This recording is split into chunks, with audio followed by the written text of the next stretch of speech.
नमस्कार दोस्तों, क्या आप कल्पना कर सकते हैं कि किसी शहर की ज़मीन के नीचे लगातार आग जल रही हो। ऐसी आग जो 1-2 साल नहीं बल्कि 100 साल से भी ज़्यादा समय से जल रही है, जहाँ कभी भी ज़मीन धंस सकती है, घरों में दरारें पड़ सकती हैं और लोग की ज़िंदगी हमेशा खतरे में रहती है। यहाँ कोई कहानी नहीं है, यह हकीकत है झारखंड के धनबाद जिले में स्थित जारिया कोलफील्ड की। भारत की सबसे बड़ी कोयला खदानें में से एक है जारिया। आज पूरी दुनिया में अपनी भूमिगत आग के लिए जाना जाता है। कहा जाता है कि इस आग की शुरुआत लगभग 1916 के आसपास हुई थी। उस समय कोयला खनन तेजी से हो रहा था, लेकिन सुरक्षा व्यवस्था उतनी मजबूत नहीं थी।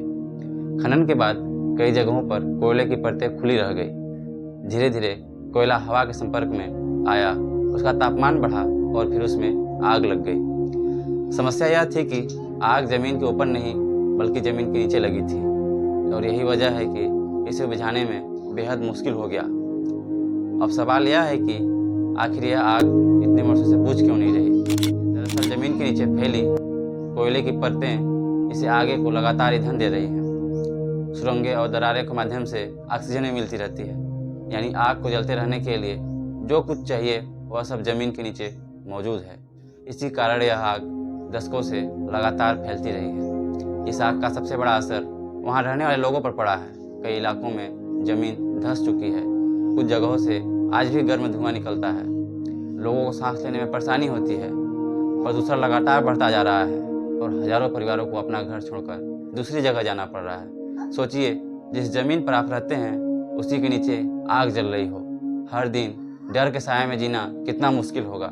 इस आग ने केवल लोगों की जिंदगी ही नहीं बदली, बल्कि देश की बड़ी मात्रा में कोयला संपदा को भी नुकसान पहुंचाया है। करोड़ों टन कोयला या तो जल चुका है या फिर खनन के लिए बचा ही नहीं। सरकार और संबंधित एजेंसियां वर्षों से इस समस्या को नियंत्रित करने की कोशिश कर रही हैं। कई परिवारों का पुनर्वास किया गया है और आग को रोकने के लिए विभिन्न तकनीक का इस्तेमाल भी किया जा रहा है, लेकिन समस्या इतनी बड़ी है कि आज भी इस स्थायी समाधान पूरी तरह नहीं मिल पाया है। झारखंड का जरिया हमें एक महत्वपूर्ण सबक देता है। प्राकृतिक संसाधनों का उपयोग जरूरी है, लेकिन सुरक्षा और पर्यावरण का ध्यान न रखा जाए तो उसके परिणाम कई पीढ़ियों तक भुगतने पड़ सकते हैं। एक सदी से जल रही यह आग आज भी हमें चेतावनी दे रही है कि विकास और पर्यावरण के बीच संतुलन बनाए रखना कितना आवश्यक है। आपका क्या मानना है? क्या जरिया की यह आग कभी पूरी तरह बुझ पाएगी? कमेंट करके अपनी राय जरूर बताएं और वीडियो पसंद आया हो तो लाइक करें, चैनल को सब्सक्राइब करें। ऐसे ही ज्ञानवर्धक वीडियो के लिए आप हमारे चैनल में जुड़े रहिए। धन्यवाद, मिलते हैं अगले वीडियो में।